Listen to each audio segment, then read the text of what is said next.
not eating, not hitting. It's a speech. It's words. It's words. Words are not considered. The Gemara does not classify words in general as an action. This person speaks lashon hara. He sinned, but he didn't do it. It's not an action-packed sin. Person eats not kosher. If it uses a razor blade on its beard, that's an action-packed sin. That action-packed sin will create malkut, will create lashes. But there is an opinion in the Gemara of Rabbi Yehuda that says a non-action sin, if the Torah said, even if it was violated without a real bar of an action, just speech, he will carry with it lashes. That's Rabbi Yehuda's opinion. That's not the halacha, but that's Rabbi Yehuda's opinion. If a person says something, if a person says, the guy doesn't look, the guy, he dresses very poorly, right? So a person says about somebody, good morning, Mr. Safdie. Jaime is back, by the way. Yeah. If you say about somebody that he dresses poorly, right? He's a very poor dresser, right? A poor dresser is a negative comment, right? It's a negative commentary, and that's according to Rabbi Yehuda, you'll be lashes for that. If you warn a guy and say, I'm warning you, if you talk not nice about the guy, if you talk about the fact that he doesn't dress nicely, you're going to get lashes. You'll get lashes just for merely stating words. That's Rabbi Yehuda's opinion. It's not the halacha. Now the question is, what's his source? Where does Rabbi Yehuda? He makes this statement. He needs to have a source for the statement because the model or the teacher that teaches us malkut lashes, the teacher was we found the Torah. When Torah writes about lashes, it connects lashes to a person doing an action. We said the case of muzzling one's animal when it's threshing. You did an act. You took a muzzle, you put it on the animal. You did an action. And that's an action-packed sin. And that's the case where the Torah connects the lashes to. So how do you know the chidush that even when you didn't do an action, the person will also get lashes? That's the Gemara's question. So the Gemara said, we have a cholent. We're using a cholent. I don't know if Sfardim have cholents. I don't know. So we're using a mix of two cases in the Torah. We're using a blend of two cases that we find that there's two cases in the Torah that there's speech, there's lashes, just by mere speech. But just mere speech is lashes. We found by Edom Zomimim, there's lashes by Edom Zomimim.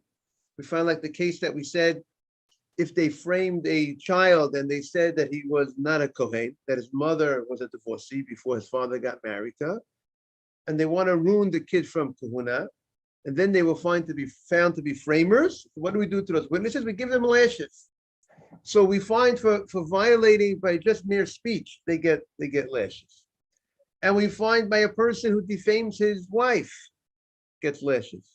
Also, he defamed her by speech. So the Gemara used both those cases together because each case the Gemara said we could not learn from each one separately because each one had a unique chumrah, stringency that the ones that you want to learn out from don't have. So, but the Gemara says, but they both come together. They both come together, and we're going to use both of them. Now, how does that work? We call that a tzad hashaveh. A tzad hashaveh means when there's a common denominator in two different things, we could use the common denominator as the teaching for other things. Meaning, if they both have a stringency that nobody else has, I can't learn from there, because maybe let's say they have a certain law, but if they independent of that law that they have, they each have a unique stringency, the same unique stringency. So then you could say maybe the reason why they have that law because they both have a unique stringency that other things don't have. Maybe because of the stringency A, that's why the law is B. But if there's no common stringency in both cases, so it's clear it's not the stringency that's creating the law, it's some other common denominator that's creating the law. And that's what the Gemara said, the tzad hashaveh. That is a little bit bringing us back to the Gemara. Now, the Gemara says they made sure we had coffee. See? Yeah. One day we got to fill this show, right? You don't want a coffee? Maybe Mr. Habe will take a coffee. So the Gemara says. So the Gemara says the following.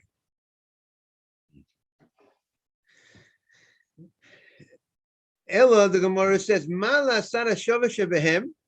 The Gemara now on the top of 4b3. That you want to learn out, you have this Sada Shaveh.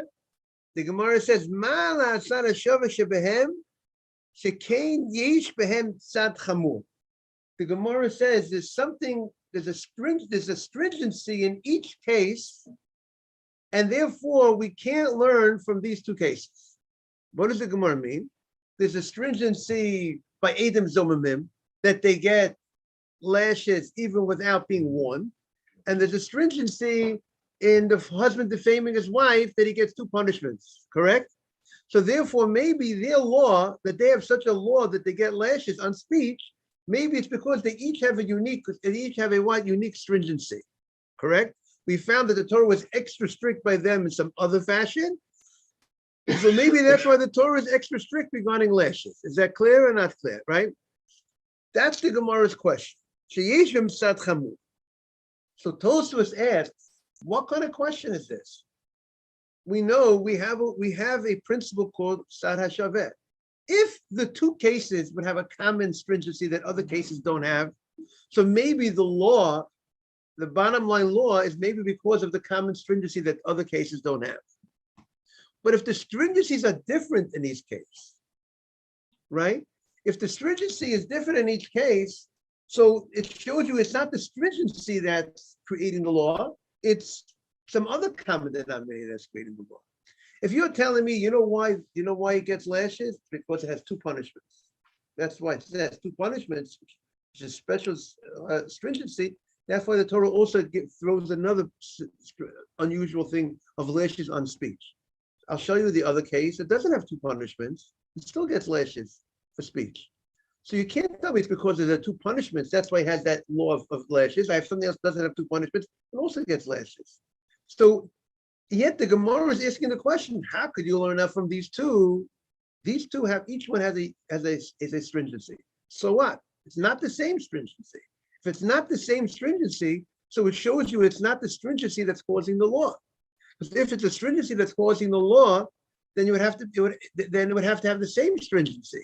The fact that this has this stringency, this one doesn't have that stringency, and each one has the bottom line, the same law, is some other common denominator for creating the law. That's the Gemara's. That's the question on this. So Tosfos explains the following. So Tosfos is bothered by this question.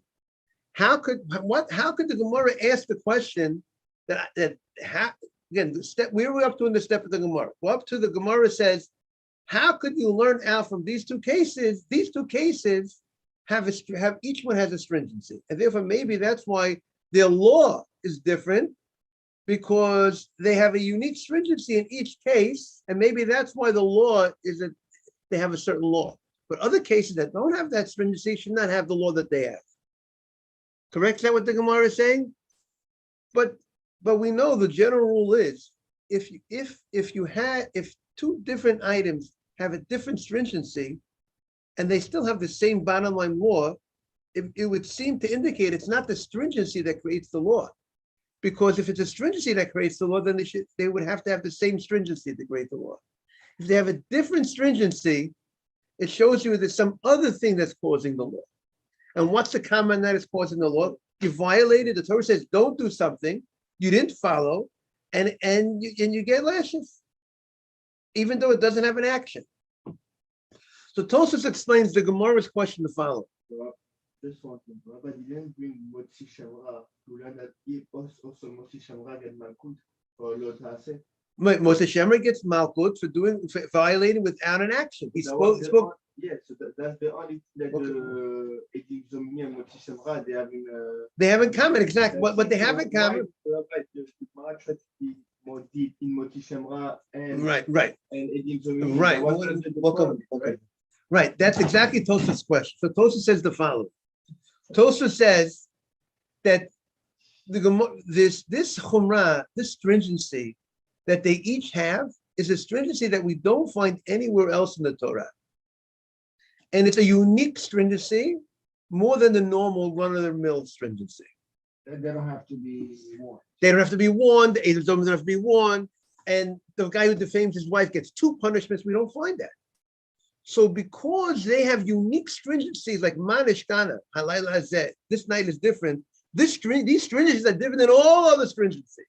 And because they're different than all other stringencies, the Gemara is thinking that maybe that's why each one has a unique law. That each one gets lashes for just mere speech. Maybe because each one has a unique stringency that we don't find anywhere else in the Torah. But in the regular run-of-the-mill stringency, if a person has a regular run-of-the-mill stringency, if they're different stringencies, then we would say we would learn from two items if they have different stringencies.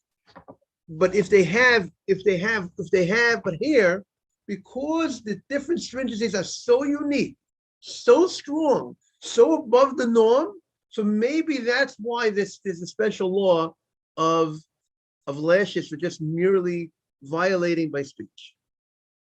Okay, that's what the Gemara is asked. That's why the Gemara Yaron asked the question, because even though this one has a stringency and the other one doesn't have that same stringency. See, the point is like this. I want to make clear to everybody.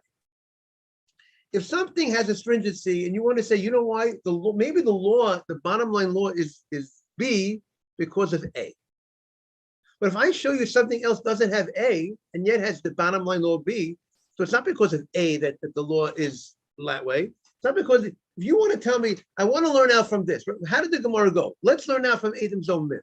Edom Zomim get punishments, but get their lashes even when violated by speech. Right? We want to learn from Edom Zomim. The Gemara says you can't learn out from Edom Zomim that you get lashes from mere speech. Because Edom Zomim have a special stringency. They don't need a warning. So maybe that's why the Torah is very strict as lashes. Because the Torah was strict in some other aspect.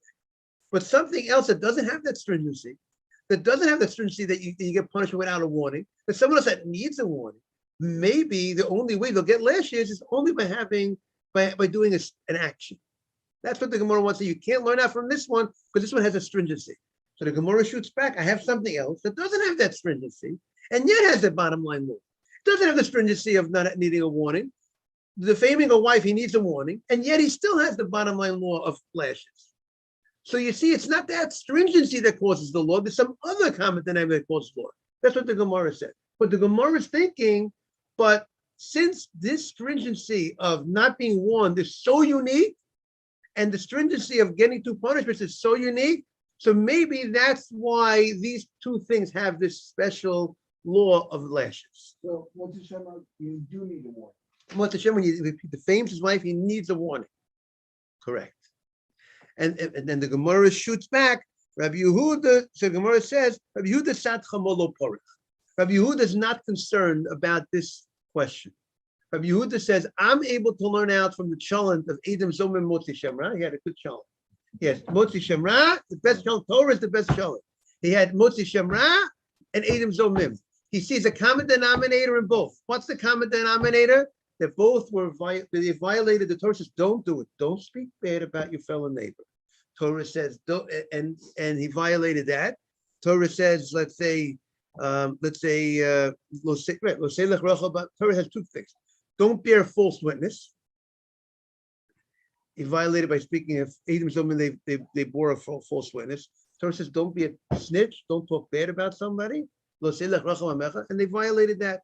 And they get lashes. So too, any violation that comes with you violate Torah, don't do something, even if you were passive, you weren't active, it would be lashes. And he learns that from those 2 cases, because each case does not have the same stringency as the other case. So there's some other common denominator that's there. What's the common denominator? They violated the Torah when Torah says, don't do something, and they violated it and gets lashes. So too, everything else, person violates, even being inactive will get lashes. That's why, according to Rabbi Yehuda, the guy leaves over the Korban Pesach overnight. Torah says, don't leave it overnight. Don't leave it till the morning. He would have got one of Rabbi Mizrahi and Mazel Tov and Mabruk. He would have. He had a baby girl, right?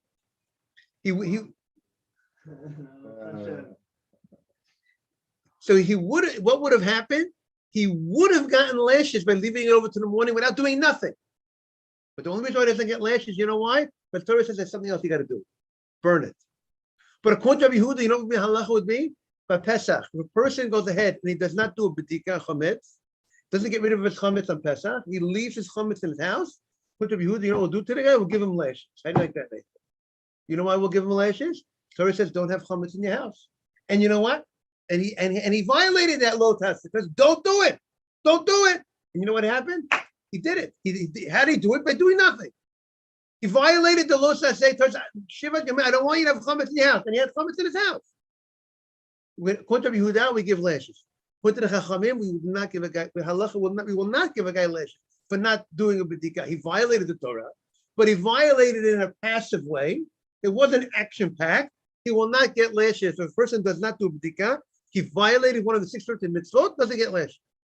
But if the Rambam says, but if he goes to the store on Pesach, Chas v'shalom, he buys chametz, that buying of the chametz is an action. Then he would get lashes for chametz and Pesach, for that violating the law, because then he violated through an action. That's the Rambam's opinion. Not everybody will agree to the Rambam, because there are opinions that say that if you can violate the violation without an action, so even though you did an action, but since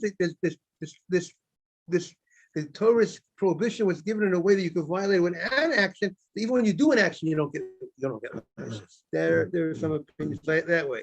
The Rambam holds there will be lashes. The guy goes to the store and Pesach, but he didn't eat the chametz. Eating chametz carries kareit. It's a much more serious punishment. There's two levels of punishment by chametz. There's one punishment called malkut lashes, according to the Rambam. If he buys chametz, didn't eat it, he bought it. There's lashes, and there's another punishment called kareit. A person is very cut off from the next world, and even possibly dying young in this world. So that is for eating chametz. And it's interesting that so chametz, Nefesh could appreciate the Torah itself creates a fence to protect us not to eat chametz. The Torah sometimes gave a fence. What was the Torah's fence? Don't have chametz in your house. That's what the Tziv says. The pasuk says, don't have chametz in your house because if you eat chametz, it's kareit. I don't want you having it in the house. It's like the guy, you know how your person loses weight on a diet? Don't bring the cake in the house. I guarantee you won't eat cake if you don't have it in the house. You have it in the house, watch out. Right? That's my challenge, right? Watch out. Have it in your rationalized care, what's the big deal, please, right? But if you don't have it in the house, then you're safe. That's what Torah says. I don't want you to own chametz. That's how you'll be. That's going to ensure that you won't come to eat the chametz. Okay. Rabbi, I have just a general. If the witnesses go to the court, the person they're arguing against. You want to talk a little louder? The people on the screen want to hear you too. Just a general rule. So if someone goes to the court as witnesses, they don't have to. The person they're accusing is not there. When the witnesses talk, the defendant has to be there. There's laws that the defendant has to when the court hears out the testimony, the defendant has to be there. Has to be there. What I recall, yes. You can't just say, you want to say you have testimony to say, you could say you'll make up a date, what you want to talk about somebody, okay, we'll make a date, but the defendant. When the or the two sets of new witnesses come, who has to be there? Does anyone have to be there? I presume when the witnesses come and they say, you guys are with us, exactly. Those guys have to be in the court. The first pair of witnesses would have to be in the court. When the second pair of witnesses come and say, you guys were with us on that day. Okay. You know interesting halacha also? But the witnesses have to stand when they say testimony. I think they have to be there. They have to be. And the pasuk says, "V'amdu," they have to stand. Witnesses have to stand when they testify. Rabbi. Yes. Thank you for showing us the Kahal HaKadosh you have there. Oh, he saw the Kahal HaKadosh. Yosef says he saw the beautiful Kahal HaKadosh, the holy Kahal HaKadosh. Okay, it's true. You know, it says Asher Kiddushanu b'mitzvotav. We say a bracha every morning. We say anytime you make a bracha on the talit, on the yadayim. You sanctified us with your mitzvot. You put Kahal HaKadosh. Rabbeinu Bechai said, what gives us kedusha? When we do mitzvot. When we do mitzvot, that brings the kedusha. That's the one. We say Asher Kiddushanu. We what? We sanctified us. We become holy through what? Mitzvotav. You're becoming holy. Every second you learn Torah, you're becoming holier and holier. And we need to be holy and holier in this generation more than ever before because of all the challenges that we have in this generation. And therefore we have to be more Torah, more mitzvot. That's the only way we're going to save the people. That's the only way. Facing very big challenges, right? The yeshivot have to be stronger and stronger than ever because that's the only way the kids have to be stronger to face, because when the opponent is so strong, you got to be stronger. The opponent is a little weaker, you don't have to be as strong to beat him. But we're going up a strong opponent, big time. The Yetzer Hara. You should know, I saw in the Orach Chaim, Arami Ovid Avi, we say in the Haggadah, we say, who's Arami Ovid Avi? Lavan wanted to destroy Yaakov, but the Orach Chaim HaKadosh says, Arami Ovid Avi. Arami is the Ramai Hagadol, the great trickster who was the Yetzer Hara. Ovid Avi, he caused loss to Avi, is Adam Harishon, that he persuaded him to sin. So he's the Ramai Hagadol, the great trickster. We're going up against a great trickster. And when you're going up against a great trickster, you got to be able to have your own tricks up your sleeve. And the Torah teaches us tricks to outsmart the Yetzer Hara, and we outsmart the Yetzer Hara, but we also need Hashem's help, of course. But we have to be strong to be ready to face. And it's the learning of the Torah, it's the doing of the mitzvot, the masim tovim, the good deeds, that gives us the strength to deal with the Yetzer Hara. And if we don't do it, Rabbeinu Bachai says our desires get stronger and stronger. And if we don't do anything to curb it, then the Yetzer Hara, he won. It's a done deal. It's a slam dunk, I'm sorry to say. So that's what we're doing over here. We should realize, people don't realize when you're following the Torah mitzvot, you're strengthening yourself to be able to defeat the Yetzer Hara who's trying to destroy us. Okay, back in the Gemara. Listen, sometimes that's hard for me to control myself and not to talk about it. But, right? Good morning, Jake. Fair Sunday. Okay. It's the final question. 4 lines from the bottom. So we just said, Rabbi Yehuda holds if it's different stringencies, they're not, and the common denominator is something, there is a common denominator, that common denominator applies to everything. Now we're back to the Rabbanan. The Rabbanan of our Mishnah. We're on the bottom left column. Rabbanan, high, low. We have a pasuk that the Torah says, don't bear false. The 10 Commandments. Don't be a false witness. And say, if a guy is a false witness, let's say if a guy is the guy framed somebody. What did Rabbanan say? If a guy frames somebody, for framing somebody is you do to them what he wanted to do to the other. That's the punishment for framing. Clear now. But would we give the guy lashes violating this prohibition of bearing a because let's say if 2 witnesses come and say we want to obligate money, the witnesses they pay and we don't do this and you get lashes. You get lashes when we can do that. Right. We're not going to give lashes. We're not going to give lashes.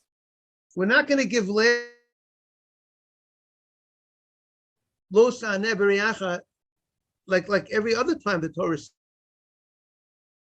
When the Torah says don't do something, that losa say that prohibition creates right. Don't eat not kosher. If a person violates that, he gets lashes. Rabbanan say the main punishment here. What they wanted to do to the other guy. So of don't bear false witness coming to teach us. if you tell me it's come to teach us the lesson that you have to give him lashes, so then if they tell me, if you're not, if meaning there are Meya holds in the Mishnah that if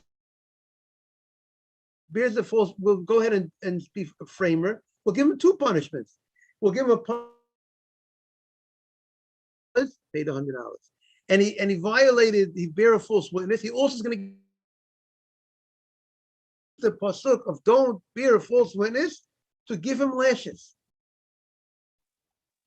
He's going to get lashes. He's going to get also whatever he wanted to do to the other guy. That's our mayor. We give the guy one punishment. So you give him the punishment because the Torah is telling us two things. The Torah says you do to them what he wanted to do to the other guy. Financially, you want to obligate him money, you have to pay money. But you also, by framing the guy, Torah says, don't do that. Don't bear a false witness. And you did it. So follow the Torah. When you violate, when the Torah says don't do something, you violate it, you get or a mayor says there will be lashes for doing that. You that are playing a role according to a mayor. One pasuk is do to them what they. We have both. We have both. The first right.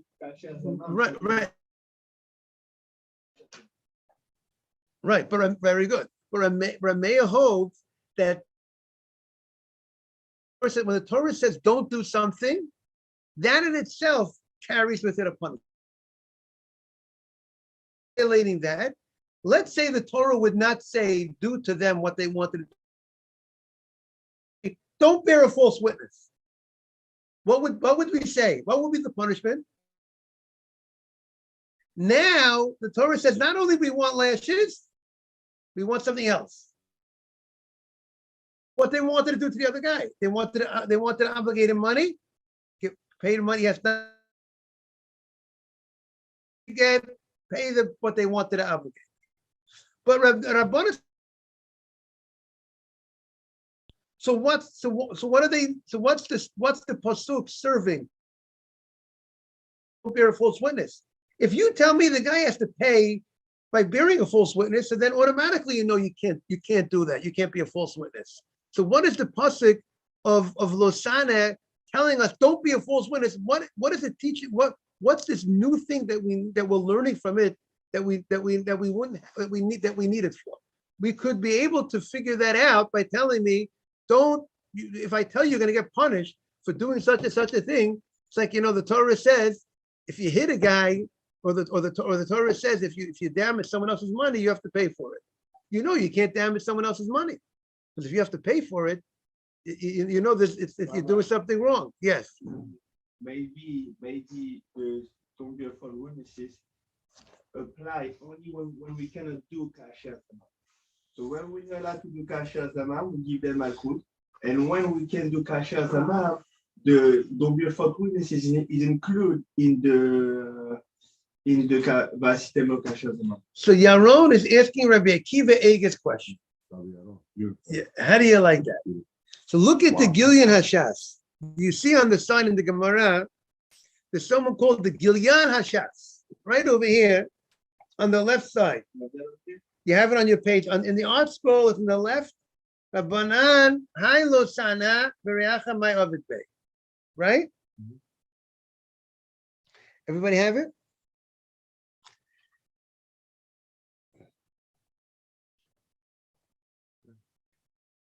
So he says,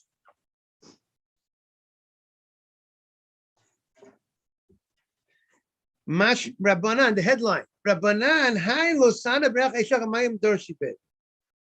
Mashma, it implies the Sakadaitach Dashas. The Gemara is thinking that Rabbanan Leka Malkut. Rabbanan do not obligate lashes because of the pasuk of Lotaneh. Don't be a false witness. Yaron, you have it? Look at the see. It says Gilyan Hashas. Yeah. Look right over here. Yaron, right here. Here, this over here. You see where it says Gilyan Hashas? Yeah, that's the Rabbi Akiva Eger. Rabbi Akiva Eger was one of the great rabbis lived about 200 years ago. So he says, Vikoshali, I have a problem, I have a question. Ben Gerusha, by the case when the guy frames the Kohen, what do we say when a guy frames the Kohen? What do we do to the guy? We give the guy lashes. So Mefurash to look in. We say there is lashes for the case of framing a Kohen. And we need the Losaneh for that. We need the Losaneh to teach us that there's lashes there is a case of lashes by Edom Zomimim, meaning in the standard case, the normal case, you're right. The normal case of Edom Zomimim, we do to them what they want to do to the other guy. But there is an application of using this pasuk of don't bear false witness to give lashes. In a case, what will be the case? We'll give lashes. In a case when we cannot fulfill the do to them what they want to the other guy, in the case when someone frames a Kohen, then we have the application of lashes based on this pasuk of Lo Saneh. So that is the question of Rabbi Kiva Eger on the Gemara. It's a very good question. I don't think he gives an answer. He doesn't give an answer. Maybe Aaron will give an answer to the question. So it's a great question. So the Gemara, so you have to think. The question is, the Gemara is trying. We have the Mishnah brought two psukim. We have a pasuk of do to them what they wanted to do to the other guy, and Rameya says, I have two psukim to teach me two punishments. One pasuk says, do to them what they wanted to do to the other guy. So this will obligate them money. If they want to obligate money, they framed them on money. We'll give them. They have to pay money. And we have another pasuk that says, don't bear a false witness. And that pasuk that says, don't bear a false witness, will create a punishment called lashes. Because like the general rule, Torah says, don't do something, and you violate and you did what Torah says don't do, you'll get lashes. So Rameya says, each pasuk is telling us another punishment. The pasuk of don't bear false witness tells us the punishment of lashes. The pasuk of do to them what they wanted to do tells us whatever they wanted to do. It's another different punishment. They wanted to obligate money, we have to pay money. So the Torah is telling us two punishments for this sin. That's Reb Meir. That's how serious the Torah is by a framer. You frame somebody, we're gonna, as Rabbi Feinstein would say, we're gonna throw the book at you. We're gonna, right? Throw the book at the guy. He's gonna have to pay what he wanted to frame the guy. He framed the guy at $1 million, pay the $1 million, and also you're gonna give the guy lashes for framing the guy. Does Rabbi Yehuda hold that way, or he just holds lashes? Rabbi Yehuda didn't go on record. We don't know. We only have Rameya and the Rabbanon in this case. But the Rabbanon say, now we see he's coming from two psukim. This pasuk tells us this punishment. This pasuk tells us this punishment.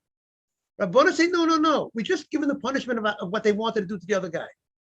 We don't give lashes for violating lo san. Don't be a false witness.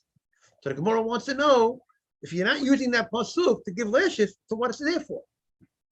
It's there for the exceptions. That's the Rabbi Kiva Eger's question. That's Yaron's question. Beautiful. No, It's there for the exception, but the Gemara doesn't give that answer. So the question is, the Gemara didn't give that answer. That's the question. Good morning. The Gemara didn't give that answer, so now there are only two exceptions. The first Mashal. right. So there's a couple exceptions exactly. So maybe the pasuk is needed for that exception, right? For Galut and Big right. So that's everyone's question. Rabbi Kiva Eger's question. That's your question. Now it's your question. Now it became your question. That's what we want it to be everybody's question. Don't we need it for the exceptions? If the Rabbanan have a use for the pasuk. Stay tuned tomorrow. We'll continue. And Nathan is back. And Jaime is back. Baruch Hashem. Okay. Welcome back. And Thank all you. the best to everybody. Thank you. All the best. So much. Thank you. We're starting a new Mishnah for tomorrow. What'd you say? Thank you. Pleasure. Have a great day, everybody. No, he's joking around. Maybe if we have another, there's a Brit, that's why we're up here today. Maybe hopefully it'll be another Brit tomorrow. We'll be up here again today. Tomorrow. All the best.